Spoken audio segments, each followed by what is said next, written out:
Mais um ano que passou e mais umas quantas modas que nos deixaram, mas como assim? Músicas que não nos saíram da cabeça, bonecos feios que precisávamos de ter, Ai, que fofo, o meu favorito! Este era o que eu menos queria! doces que tínhamos mesmo de provar. É muito bom! É isto que vocês fizeram viral? Em 2026, o Como Assim olha para as nossas obsessões coletivas e traz explicações. À quarta-feira, de 2 em 2 semanas, no site do Público e nas aplicações de podcast. Estreia dia 21 de janeiro. Bem-vindos ao Plug-in, o podcast do Público para quem tem ou quer ter um veículo 100% elétrico. O meu nome é Sérgio Magno e tenho a companhia de Pedro Faria e Telmo Azevedo, da Associação de Utilizadores de Veículos Elétricos, a UVE, nossos parceiros neste podcast. Hoje temos connosco Rafael Ferreira, co-fundador e CTO da Mio, para falarmos naturalmente sobre plataformas de carregamento de veículos elétricos. Rafael, julgo que serão poucos os utilizadores que não conhecem a Mio, até porque a app, que tem o mesmo nome da empresa, corrija-me se eu estiver enganado, é provavelmente também a mais conhecida aplicação em Portugal e já diria que a história da app já se confunde um pouco até com a história da mobilidade elétrica em Portugal.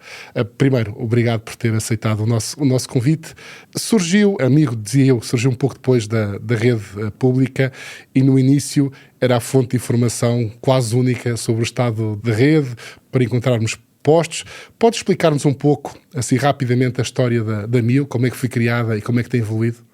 Sim, antes de mais obrigado pelo convite e é um prazer estar aqui convosco. Em relação à história da Mio, portanto, foi uma necessidade dos fundadores em ter uma aplicação para encontrar postos de carregamento. Ou seja, sentiram as dores das pessoas. Sim, ou seja, portanto havia a necessidade de encontrar o melhor posto com a disponibilidade e com o preço e saber também qual é que era o preço, porque na altura era tudo muito complicado.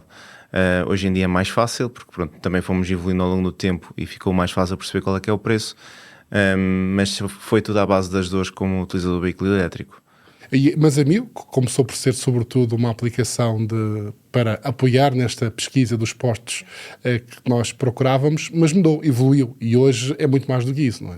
Sim, portanto houve sempre a necessidade de encontrar o que é melhor para o utilizador do veículo elétrico e ajudá-lo na sua vida, portanto muito com base na comunidade e criar soluções para que simplificasse a vida do utilizador de veículos elétricos, mas claro que houve a necessidade de monetizar a aplicação e evoluir a empresa e foi com isso que nós também começámos a ser comercializadores de energia para a mobilidade elétrica, foi com essa necessidade também de crescer a empresa e a solução e evoluir. Só uma curiosidade, voltando um pouco atrás, quando fundaram a empresa com o objetivo de encontrar os postos, já tinham o objetivo de tornar esta empresa o vosso trabalho de vida, no sentido de transformá-la este mesmo num negócio, ou na altura foi um bocadinho só como um género de trabalho académico ou um passatempo? Portanto, a mim foi uma evolução da aplicação Simulador Mobié. A Simulador Mobié, eu tinha começado aquilo quando estava a trabalhar até para outra empresa e fazia aquilo ao fim de semana. Sim. E eu não sabia como é que sabia de monetizar uma aplicação daquelas. Ok. E durante muito tempo na minha também não se soube como é que saberia de monetizar a aplicação. Sim. Portanto, haveria sempre o contra de nós sermos comercializadores, seríamos também competição de todos os outros. Sim, porque para quem não conhece a Mio, no início era muito um comparador de preços, no sentido em que eu usava a app para perceber onde é que estão os postos, se estão disponíveis, quais as potências, mas também os preços. Comparar com os outros SEMs. Portanto, havia sempre essa vamos por ali ou vamos por outro lado, ou também desenvolver soluções para os comercializadores. Portanto, optámos pela solução que fosse mais imediata, tentámos a comercialização, correu bem. Portanto, só para explicar às pessoas hoje, quando eu uso a app da Mio, além de ter aquelas opções que já existiam de ajudar o utilizador, posso também carregar com a app. E neste caso estou a pagar à Mio pela utilização, não é? Exato, pela energia. Pronto, mas não havia uma ideia de como é que sabia de monetizar, portanto não havia esse plano. Sim. Ou seja, no início, depois acabou para as coisas acontecer naturalmente, o que é curioso. E hoje, como é que a Mio está? Eu sei que há aí umas novidades para breve. Sim, a Mio continua a crescer, nós temos um plano ambicioso sempre de continuar a providenciar soluções para os utilizadores em qualquer lado, onde o utilizador esteja, e também neste momento nós queremos anunciar para os utilizadores o Mi One, que será um pacote que vai incluir alguns benefícios com a rede PowerDot e Android Auto. Também vamos colocar o Apple CarPlay, um cartão gratuito para quem é subscritor do Mi One, e tudo à volta de evolução de benefícios para os utilizadores que são Mi One. Ou seja, Mi One é uma nova modalidade. O Android Auto, falou-me aí do Android Auto, que é algo que me toca muito no coração, porque eu sou um heavy user de Android Auto. Irritava-me que a minha não estivesse disponível no Android Auto, confesso. Mas para ter acesso a essa versão do Android Auto, será necessário ser subscritor do Mi One? É isso? Seria essa a ideia. Sim. Mas depois vamos ver o que é que a comunidade também diz. E em termos de quais são as vantagens dessa subscrição? Já percebemos, provavelmente o Android Auto, o cartão gratuito, mas há outra vantagem? Sim, portanto, o utilizador vai ter um preço com um desconto, portanto vamos ter um desconto na parte da componente de energia e depois benefícios com os operadores, onde eles têm, por exemplo, neste caso nós vamos ter 45% com a PowerDot e eles vão conseguir ter uma tarifa muito mais baixa ao utilizar a Mio. E a subscrição tem um valor já definido? Mensal? Sim, são valores baixos. Nós temos uma versão que ronda à volta dos 4 euros, a versão mais baixa. Portanto, não tem todas as funcionalidades. Deixa-me adivinhar, 3,99. Certo. E depois temos a versão um pouco mais cara, que ronda os 8 euros, pronto, que tem já conectividade com o carro. Portanto, ou seja, nós passamos a ter conectividade, saber quais é que são as viagens que o utilizador faz, dizer qual é que é a poupança que ele pode ter com o carro, com as suas viagens, onde é que ele se está a consumir muito, portanto tem uma condução mais defensiva ou não, e portanto muito à base de dados e de análise de dados do carro do utilizador. E esses dados são obtidos através do próprio carro ou através dos carregamentos que são feitos? É através de conexões de APIs com as marcas automóveis. Ok. Portanto, terá uma compatibilidade. São 22 marcas de automóveis que nós estamos neste momento a suportar. Portanto, e isso via a aplicação que está no Android Auto? Não. Portanto, é como se fosse um acesso à aplicação que os utilizadores normalmente têm dos carros. A aplicação de acesso remoto do carro, por exemplo. Sim. Okay. Exatamente. Portanto, basicamente as marcas fornecem formas informáticas de obter os dados dos carros e, portanto, a aplicação Mio julgo que vai ligar-se a essas APIs, as chamadas APIs, e obtém esses dados do carro, integram e depois começam a fazer algum tratamento desses dados, presumo eu, de histórico, para depois dar melhores valores ao utilizador, onde é que ele pode carregar, a que horas, as viagens. Sim, e também vamos, por exemplo, vai ter também o histórico de sessões de carregamento na sua casa, consegue saber onde é que carregou, e começa a ter um histórico de carregamentos em casa, carregamentos na via pública, e toda essa informação agregada pode também definir qual é que é o preço e começa a ter mais informação sobre todo o seu veículo e qual é que é a sua utilização com o carro. E a disponibilidade dessas diferentes soluções, Mi One, será tudo lançado em simultâneo? Ou é tudo em simultâneo, sim. Faz tudo parte do mesmo... E estamos quase a ver isso do mercado? Sim, a nossa ideia é lançar até ao final do mês. Muito bem, portanto já está pronto. Estamos à espera só das aprovações da Apple Store e depois já estaria pronto. Telmo e Pedro, temos aqui uma oportunidade. Sim, vocês como defensores dos utilizadores de veículos elétricos. Eu queria voltar aqui à parte da componente de preço. Sim. Portanto, aquilo que sabemos desde o início, a Mio sempre foi uma aplicação que baseia o seu tarifário no mercado de energia indexado, portanto é um mercado que a toda a hora varia o preço consoante a oferta e procura, embora existam previsões para o dia seguinte e, portanto, existe alguma componente que conseguimos antecipar porque sabemos os preços para o dia seguinte e sabemos que podemos carregar mais barato ou mais caro. E a questão que se prende aqui é para quando uma tarifa fixa, como fazem alguns... Flat rate. Além de uma tarifa fixa de energia como comercializador, que é o que fazem a maioria neste momento dos comercializadores no nosso mercado, quando é que será possível também, com esta subscrição, obter uma tarifa plana, ou seja, uma tarifa com tudo incluído, nem que seja com alguns operadores vossos que têm já, portanto, algum tipo de parceria com a Mio? Quando é que isso é possível? Ou veem isso num plano a curto e médio prazo? Eu acho piada que o Telmo me pergunta se é quando. Já que é uma pressão. Sim.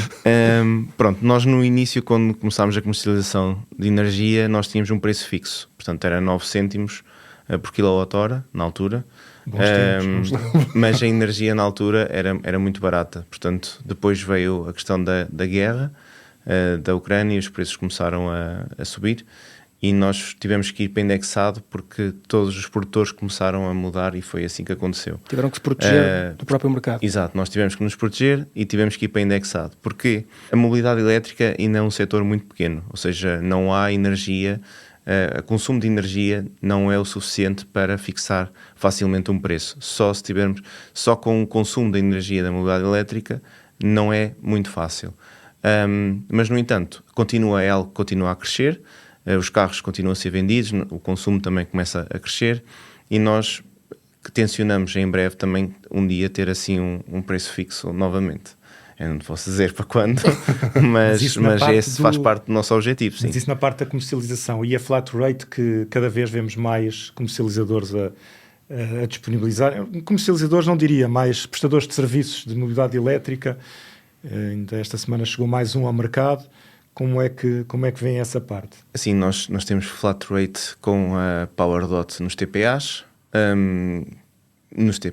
Portanto, não é algo que a gente já esteja fora de sentido, que não faça sentido nós um dia... Explicar um bocadinho que o TPA é o pagamento com cartão bancário. E a flat rate também é bom explicar, é um preço tudo incluído e idealmente para todos os carregadores, ou pelo menos diferencia apenas pela potência. Exato. Assim, à medida que nós conseguimos ter mais volume e mais utilização, é muito mais fácil para nós gerirmos o risco de termos uma tarifa plana numa rede de qualquer operador.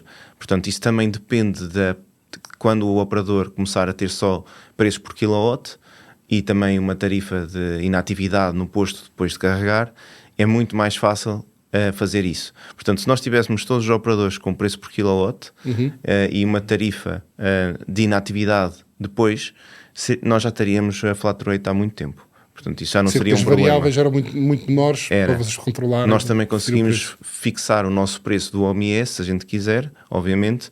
É um preço um bocadinho mais elevado, mas conseguimos. Portanto, nós conseguiríamos fazer uma flat rate se nós não tivéssemos o preço por minuto como hoje em dia nós temos. Pronto. Isso leva-me à pergunta difícil que é... seguramente vocês estão a pensar com os operadores em fazerem ligações diretas a cada um dos operadores, deixando o modelo que nós temos atualmente de via MOBIE. Isso vai acontecer? Tem sido algo que vocês estão a estudar? Qual é a receptividade dessas ligações ponto a ponto com os operadores? As perguntas difíceis ficam para mim, eles já sabem. Pronto, isso depende. Nós estamos sempre abertos a qualquer tipo de ligação, quer seja ligação direta, quer seja ligação com uma MOBIE ou roaming de dados, ou uma Abject ou Girev, quem quiser. Até a NAPI, que é algo que nós também já estamos prontos para fazer. Nós estamos abertos a qualquer tipo de ligação. Portanto, neste caso, depende do operador em ter a vontade de fazer algum tipo de alteração. Aquilo que nós estamos a falar, portanto, convém... Como explicar um pouco, sim, Pedro, isso que eu pedi. Portanto, a Abjet e a Girev são agregadores de redes europeias e, portanto, os operadores estão ligados a essas empresas que depois dão aos prestadores de serviços de mobilidade elétrica acesso e, portanto, nós com os nossos cartões conseguimos ter a todos acesso ao roaming. Sim, nós em Portugal temos o roaming obrigatório da MOBIE e aqui a questão é, não havendo esse roaming, se poderemos ter ligações diretas a cada um dos operadores, a cada uma das redes. A ligação direta é sempre mais benéfica para todos os operadores e todos os players do mercado, porque ou então a MOBIE, porque pode parecer que é caro, mas não é, a comparar com a Abject ou com a Girev, em que nós temos que pagar fees muito grandes, ou seja, nós pagamos uma anualidade muito grande, eles não nos dão qualquer tipo de segurança, os dados não são tratados por eles, não têm qualquer tipo de tecnologia que proteja o utilizador, nem os players do mercado, e são muito mais caros. Portanto, é muito mais caro operar dentro de roaming numa dessas plataformas. Portanto, acho que relativamente a usar a MOBIE? Sim, a MOBIE é muito mais barata. Portanto, acho que isto é bom de ser dito, porque tendencialmente não se sabe, mas é importante falar sobre isso. Obviamente que eu estou aberto a peer-to-peer, porque ainda é o mais barato, seria uma peer-to-peer. com qualquer operador. Essa é a intenção da minha pergunta, é porque isso vai garantir uns valores mais interessantes para para o utilizador. vocês também esta mudança que está a acontecer agora em termos de quadro regulamentar, que permite essas ligações diretas, também abre mais mercado potencial para a MIO, ou não? Portanto, podem ter mais clientes a nível de operadores, ou preferiam o modelo anterior no fundo, de um roaming garantido e obrigatório via MobiE? O que eu prefiro é que haja roaming com todos os operadores. Sim. Portanto, eu prefiro que ser possível ligar a qualquer tipo de operador, independentemente de onde é que ele esteja. E eu espero que isso aconteça. Pronto, isso depende dos operadores, obviamente, mas o ideal é isso. Portanto, independentemente, o que eu acho é que nós devemos ter acesso universal a qualquer tipo de posto com qualquer tipo de solução, e isso não tem que ser imposto por um hub ou mas sim os operadores estarem abertos a isso. Não ser imposto, mas os operadores estarem querem abertos, fazê-lo. sim, estarem abertos. E não há o risco, fala-se muito e as pessoas defendem muito isso, do pagamento direto com cartão bancário. Se isso pegar, entre aspas, põe um bocadinho o vosso modelo de negócio em risco. Sim, a maior parte dos carros elétricos são comprados por empresas e é necessário que a faturação seja feita de forma facilitada. Portanto, eu não vejo isso como um problema, porque grande parte das empresas precisa de uma fatura e que seja tudo muito simples. E o método de multibanco é muito difícil fazer essa transação. Eu acho que aí eles até têm uma vantagem, que é qualquer utilizador, quando vai buscar um carro, a primeira app que lhe sugerem instalar, nós já estamos a falar isso, é mesmo a MIO. Portanto, eu acho que aqui a MIO está ao nível do pagamento por terminal de pagamento, né? Por cartão. Sim, tornou-se quase. Portanto, não tem tanto a já perder. Agora, não foi aqui mencionado, mas a MIO permite também o pagamento nas redes europeias, portanto em vários países onde já opera. E como é que tem sido a vossa abordagem nesses países? Ou seja, neste momento só usam as plataformas de roaming europeias, Abjet e Giref, para chegar aos carregadores desses países, Espanha, França, Polónia, etc. Ou já começam a fazer ligações ponto a ponto com esses operadores, ou têm já no roadmap para reduzir custos das plataformas de roaming e até terem melhor qualidade dos dados, já começam a trabalhar nessas ligações ponto a ponto, que vai dar muito trabalho, não é? Porque tem milhares de operadores pela Europa, ou centenas pelo menos. Tem isso no roadmap? Faz sentido? Ou preferem permanecer ligados às plataformas de roaming para terem a maior número de operadores? Sim, uma coisa não impede a outra. É sempre importante termos as plataformas de roaming. A nossa maior parte das ligações é com plataforma de roaming e depois temos, obviamente, algumas ligações diretas, mas aquilo que eu vejo é que lá fora os dados são sempre muito piores, os operadores não estão avançados, não têm uma tecnologia avançada e portanto, a experiência é sempre pior a nível de MSP digital. Portanto, por isso é que nós vemos soluções, portanto, de França ou mesmo de Espanha, que apostam tudo no cartão, porque o cartão físico não tem necessidade de ligação por telemóvel com o carregador, e isso deve-se ao facto da infraestrutura ser muito fraca a nível de software. Portanto, nós a nível de software estamos mais evoluídos, Portugal, e isso foi um problema que nós vimos acontecer e que obviamente prejudica também a nossa internacionalização. Pegando nesse ponto da experiência de utilização e vários comentários que vemos às vezes de utilizadores associados e pelas redes sociais, é que chegam a um posto, às vezes passam um cartão, passam apps de outros comercializadores, vários deram erros e a MIO é a primeira que consegue carregar via com a aplicação. Como é que se consegue explicar isso? Porque é que a MIO é a tal inovação tecnológica que a MIO tem pelos protocolos e pela integração com a entidade gestora que permite esta experiência de utilização mais simples ou mais direta ou sem problemas? Sim, isto em Portugal. Sim, em Portugal, sim, na nossa rede. Eu acredito que seja também a forma como nós montamos o ecossistema e como permitimos ao utilizador de forma fácil usar o cartão. Tem alguns truques, obviamente, e é isso, é toda a experiência desde o utilizador pedir o cartão e ele poder logo utilizar o cartão, porque pronto, uma outra comercializadora pode pedir uma autorização, um documento por escrito, envio por fax, e depois o cartão daqui a um mês ou 2 meses aparece em casa do utilizador. Portanto, essa... Mas o que eu digo é mesmo, quando já está no posto, há várias pessoas que em frente ao posto passam um cartão da AR, passam outro cartão da AR. Mas pode não estar ativo. Pegam, ou seja, sim, também é essa. Pode haver uma ativação questão por telefone. Sim, mas o Rafael também já disse que tinha alguns truques e que já vimos que não vai dizer, não é? Pois, exato. Já disse que tiver aqui umas coisas de software aqui por trás que realmente têm alguma influência. Estamos aqui a acabar um bocadinho o nosso tempo. Gostaria, antes de terminarmos a conversa com o Rafael, de saber um bocadinho como é que ele antecipa aqui o futuro. Eu sei que há questões como o auto-charge, outras questões que até vocês já estão a trabalhar. Como é que vê o futuro aqui desta área do carregamento de veículos elétricos? Sim, o mundo ideal, o que é que gostaria que acontecesse para o utilizador da Mio daqui a uns anos? Eu acho que para Portugal, neste momento, o mais importante é haver clareza sobre como é que a mobilidade elétrica pode operar e trabalhar, porque nós, ao não termos clareza, isso também acaba por ferir o próprio mercado. E depois é isso, eu acho que a nível de tecnologia, nós vamos sempre tentar ir em que o próprio carro autentica com o posto de carregamento, e eu acredito que será esse o futuro, e nós iremos ter soluções mais simplificadas sem ter necessidade de um cartão, mas isso ainda vai demorar. Muito bem, obrigado Rafael. Vamos então agora ao polo positivo e ao polo negativo.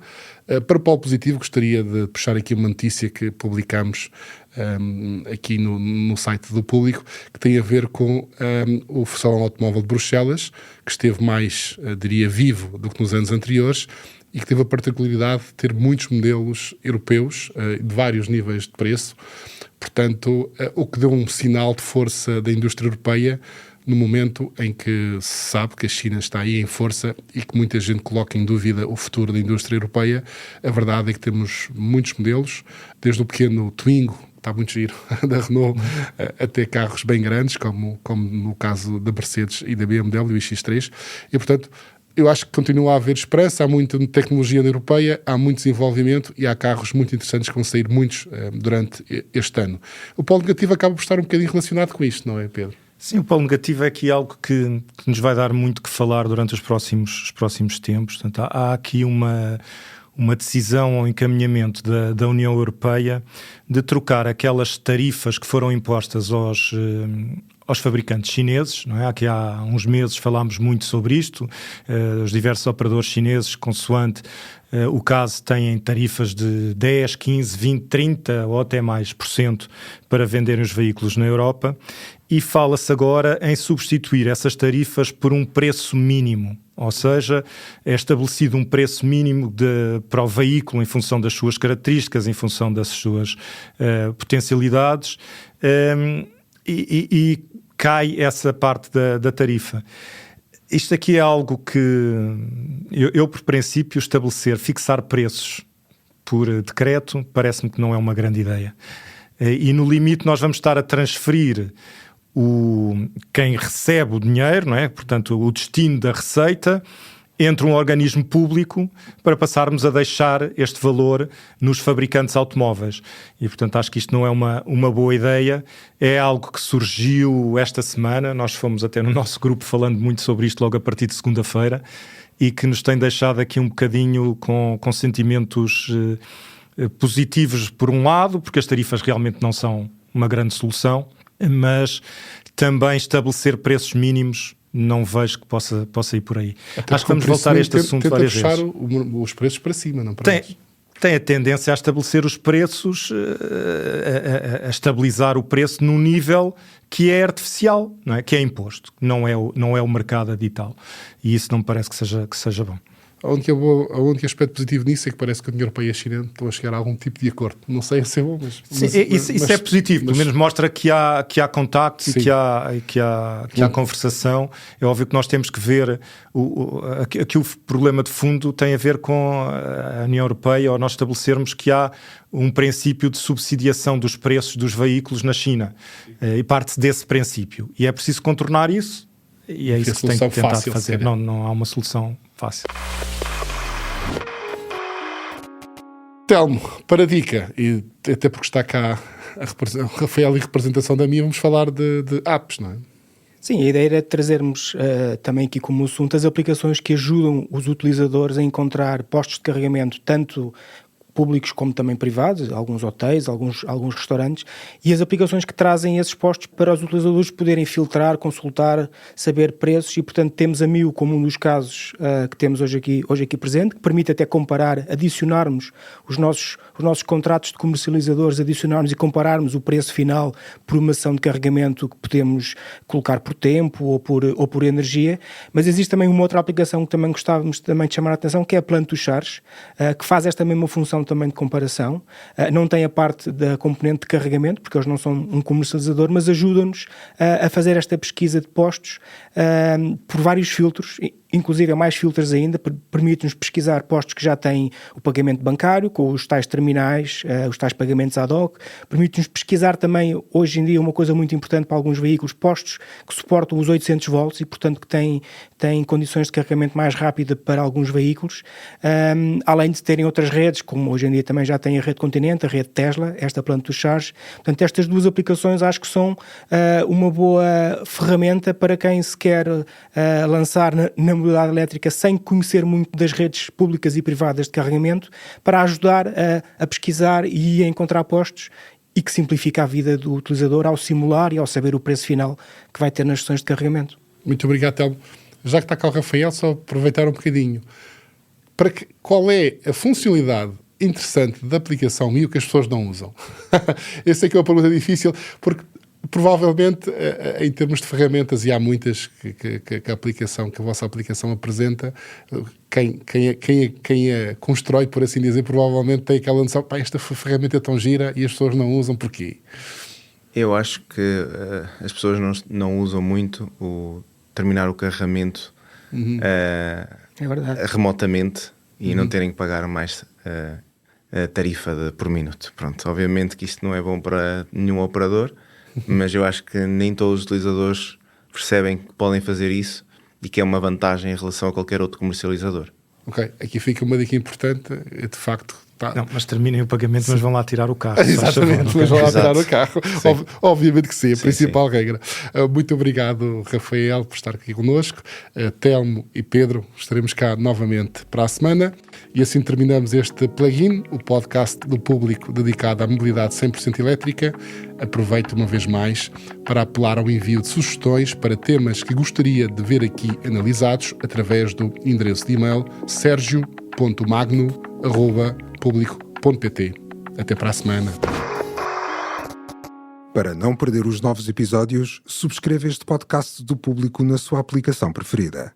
Para além deste programa, há mais para descobrir em publico.pt/podcasts. O Público fica no ouvido.